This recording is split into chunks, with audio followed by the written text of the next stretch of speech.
सुसमाचार भनेको यस्तो कुरा हो प्रियहरू, 1 महिनासम्म खाना नपाएर एउटा गरिब मान्छे 1 महिनासम्म भोकै बसेर अब मरै तुल्य भएको, मर्ने अवस्थामा पुगेको व्यक्तिलाई तपाईँले फलाना ठाउँमा खाना बाँडेको छ भने भनेर बताइदिनु चाहिँ सुसमाचार हो। आमेन।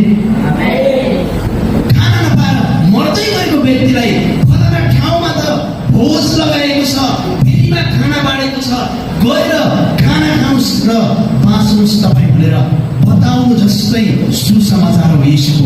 आज दिन प्रतिदिन मानिस मरिरहेको छ, मानिसको आत्मा मरिरहेको छ यीशु ख्रीष्टलाई नभेटेर, यीशु ख्रीष्टलाई नपाएर।